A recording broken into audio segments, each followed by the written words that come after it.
આદરણીય વડીલો તથા મારા વાલા ભાઈઓ અને બહેનો, આપ સૌને ચારુ અંકુરભાઈ ગાંધીના જય શ્રી કૃષ્ણ. હું ધોરણ 10 માં ભણું છું. મારો આજનો વિષય છે વર્તમાન સમયમાં રામાયણ. રામની યાત્રા એક સત્ય ઘટના છે. અયોધ્યાથી લંકા સુધી તેમને જોયું છે.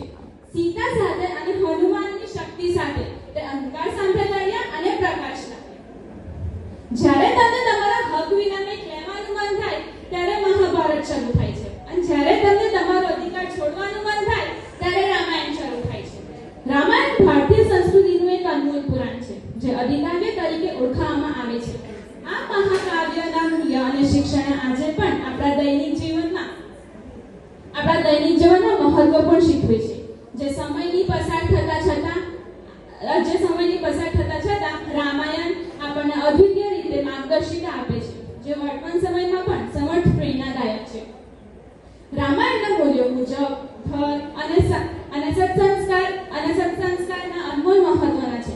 રામનું જીવન પુરુષપાત સત્ય અને ન્યાય રીતે જીવન જીવવાનો સંદેશ મળે છે.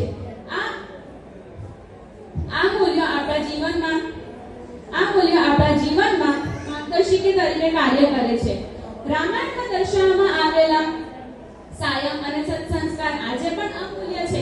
રામનું જીવન વૈદિક અને આધ્યાત્મિક સારમાં પાવન વ્યવહાર અને આપણા સંતુલન અને આત્મનિયંત્રણ માટે મહત્વના છે.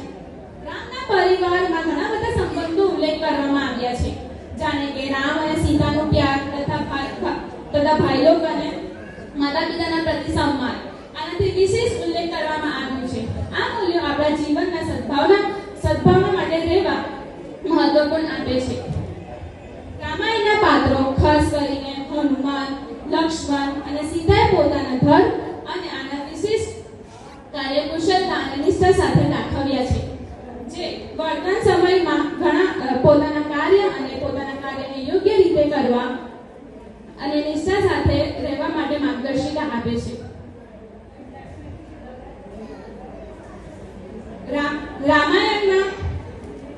રામાયણ આપણા સમયની સીમાઓને પાર કરે છે, જે આપણા જીવનમાં માર્ગદર્શિકા તરીકે કાર્ય કરે છે. રામનો ખૂબ ખૂબ આભાર. આપણે વર્તમાન સમયમાં પણ આચરણ અને સમજણ સાથે જીવન જીવવાની પ્રેરણા લઈ શકીએ છીએ. આખું આકાશ ગર્જના કરે છે, સાગર એમના કિનારા છોડે છે.